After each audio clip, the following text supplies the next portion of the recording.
we're handing out. Is this even working? This one? No, I don't think so. How about?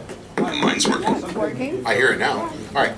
So we're handing out Solution Squad bookmarks too, so everybody gets a bookmark as well. It has all that information on it, so you didn't have to write it all down. The free download did. Hi, you mentioned something with your Ant-Man riding the ant anecdote. So much of what happens in pop culture violates the laws of science. When you do your lessons, how do you avoid confusing your students or pulling a Neil deGrasse Tyson and bumming them out? And just ruining the whole thing. Well, sometimes it's a delicate balance.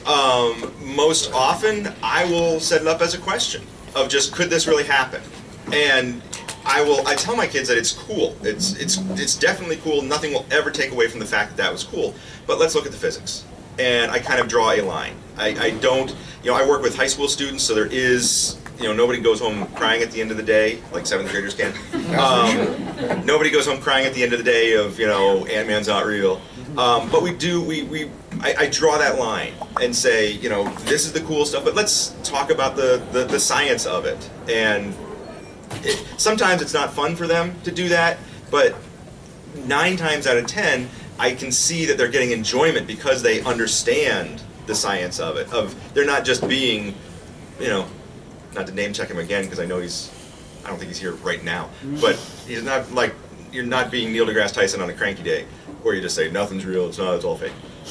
They still enjoy it. They still. Anyway. I corrected his math on Twitter once. It's a true story.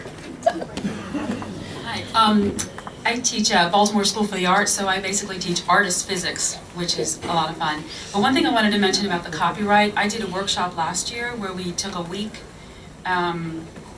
full days, well, almost full days, and did the science of science fiction. And I was surprised, but got permissions from a lot of people. We had contributors, Nichelle Nichols contributed, Fred Hayes contributed, Andy Weir. So if you do approach the people, especially NASA. Sure. There's a lot of resources, and there's actually one. Jerry Woodfield's a former engineer, did an educator's guide using old comic books, which is really good. Right.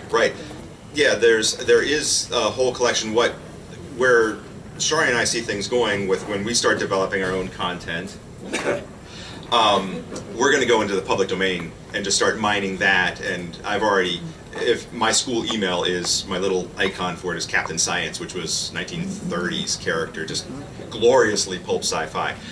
Yeah, you can check with various outlets. Andy Weir, of course, he's a super geek at heart. He wrote The Martian, just in case we're throwing names around.